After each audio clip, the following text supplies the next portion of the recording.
When was the last time you did nothing? One of my biggest struggles is resisting the mindless habit of doing. When I have a spare moment, I try to fill it up with as many things to do as possible. This doesn't sound like a problem to most people today. In fact, they'd say it's a good quality. In our competitive, productivity-obsessed, second-counting, time-is-money culture, we're all encouraged to maximize not only every day, but every hour, every minute, and increasingly, every moment. As consumers, we're also under more and more pressure to mind every second. Companies pay lots of money to get 5 seconds of our time, making those 5 seconds quite valuable to us as well, frustrating us as we wait to be able to skip an ad. In reaction to a society that values our time so much, we've also grown to expect ourselves to squeeze every last drop of productivity we can from every waking moment. Those who can't or won't keep up with these demands are usually labeled procrastinators or poor time managers.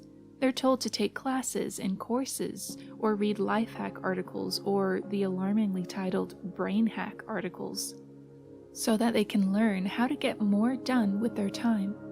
For many of these people who struggle to push themselves to do something with every second, there's an embarrassment that comes with not doing something. When someone asks us how we spent our weekend or our night after work, it's hard to admit that we didn't accomplish much or do anything in particular. For many, it's not about being productive. Sometimes it's just as hard for us to sit quietly without a device or some kind of media, let alone any kind of project. We're all always so busy doing something that it might even be difficult to remember what it's like not to be doing something.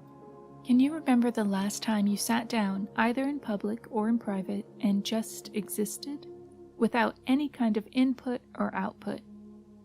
If you can, you might have felt like it was wrong. When we find ourselves with nothing to do, we'll usually consider it a waste of time. We figure that we could have spent that time working, accomplishing, or maybe just consuming a piece of media on our ever-growing watch lists and playlists. We have, unfortunately, systematically eliminated time to be still and present with ourselves. In fact, if we're scared of our own thoughts, we make sure that we don't have any free time to ourselves without a project or a screen. And that's how I live too. And when I'm not careful, which is often, I'll slip back into these old habits that our environment reinforces by commoditizing our time. I'll find myself doing and doing without a lot of being. When I was at a particular low point in grad school, I read something by the Buddhist teacher Thich Nhat Hanh that changed my whole perspective on this. The quality of your action depends on the quality of your being. What he meant by this is that all of our actions, all of our doing, is affected by how well we feel as a person. This is a bit difficult to explain, but he's making a distinction here between who we are as an agent of change and action in the world, and who we are as a being without action. To put it more simply, if you are anxious, anxiety will seep into the quality of your actions. What you do will have anxious energy. If you are angry, your actions will have an angry energy, and so on. When I heard this, I realized he was right. I was an anxious person with an anxious quality of being, and I could see how my actions were filled with anxiety. I could see how my actions and the products of my actions made others uneasy or anxious too. And when I was frustrated, I felt it in my actions, getting annoyed easily.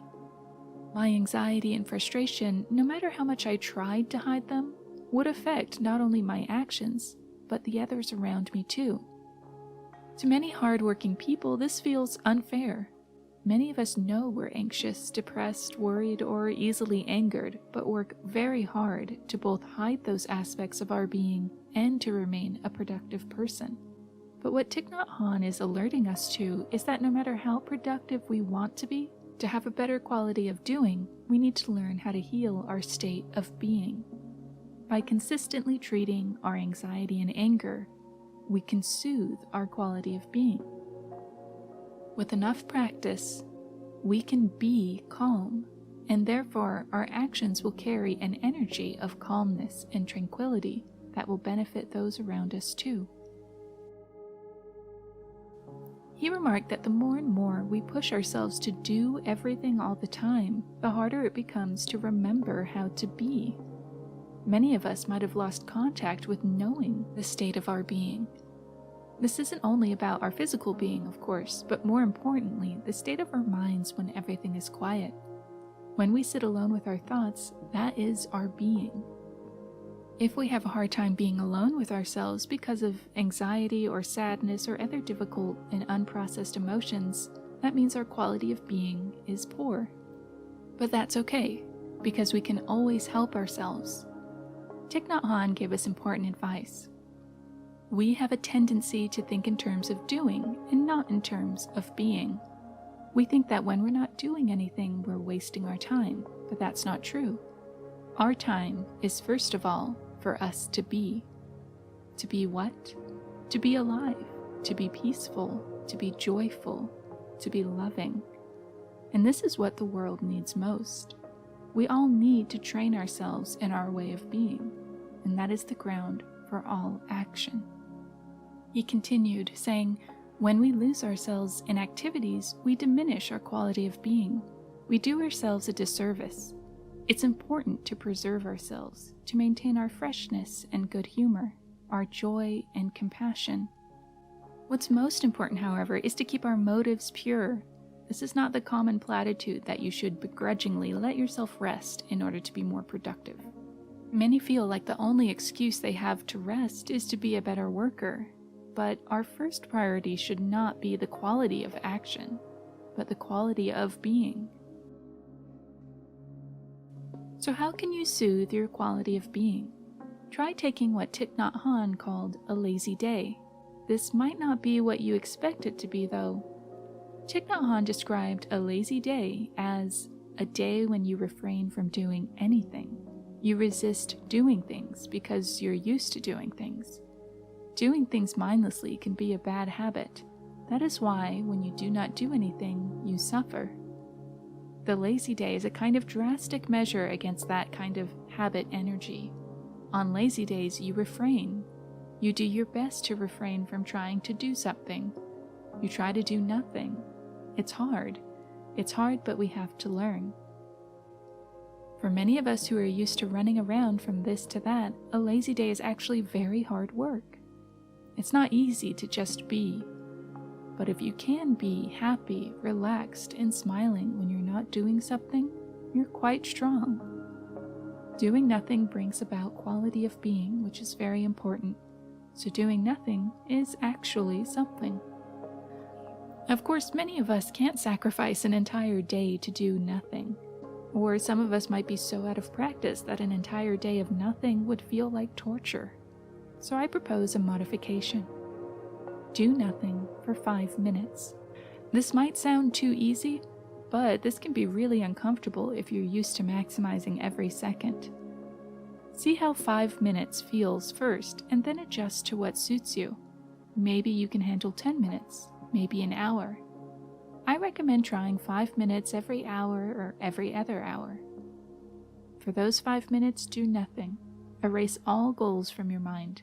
Refrain from any action or planning of action. Simply focus on being aware. This is almost like meditation, but not quite.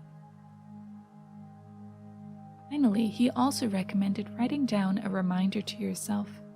If you're someone who's routinely burned out and you know deep down that you need to strengthen your quality of being, write this phrase down and keep it somewhere you'll see often. Doing nothing is something. This will be a reminder to slow down and experience being once in a while in a world that is always demanding doing.